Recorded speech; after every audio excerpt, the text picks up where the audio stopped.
Hi, Michael. I wanted to leave a message. I'm not sure if you can play this. Um, I'm in my 50s. This is about abortion. I'm in my 50s.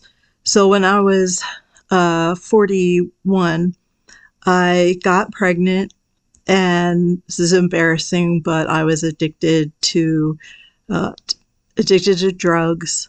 And my doctor said, "How dare you bring a baby into this world when you're addicted to drugs? It's going to be damaged or neurologically damaged." And I felt so bad. He was so angry. So I asked if I could go to detox, and he said that that was out of his purview. So I got really upset and I had an abortion. But when I had the abortion, I told the doctor that I wanted to stay awake. And he thought that was crazy, but he said, okay. And he said, why? And I said, so I never do this again. And I was awake for the whole thing. And I think, and there was a red medical trash can, and I watched him throw my baby in the trash. And it was the most painful experience of my life. And there were, they herd you into this waiting room and they shut the door and you can't go out. You have to go through the procedure room. And all the girls there were really young and they were crying. And the place put boxes of tissue out. And now I look back and how disgusting that was, that they knew how hard it was and they put boxes of tissue out.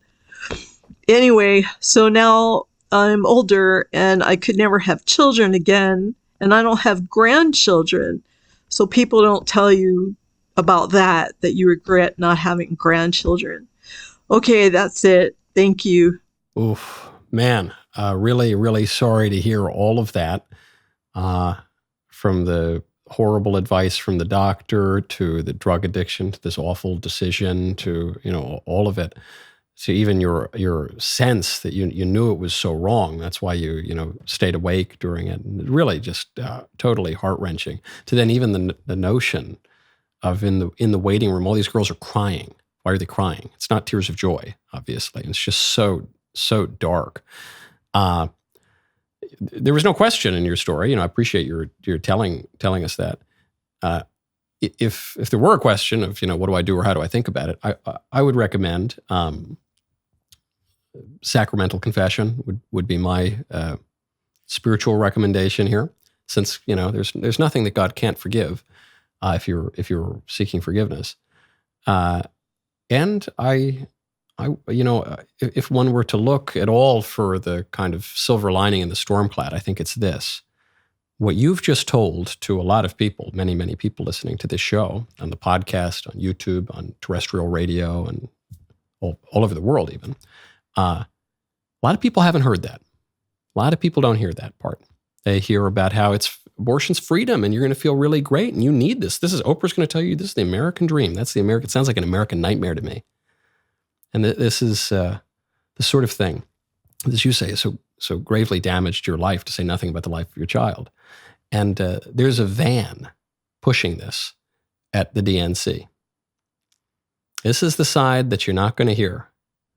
The liberals want to talk about banning books and suppressing information. They're suppressing a lot of this information, aren't they? So at the very least, I think it's very helpful to others as a warning. So thank you for that.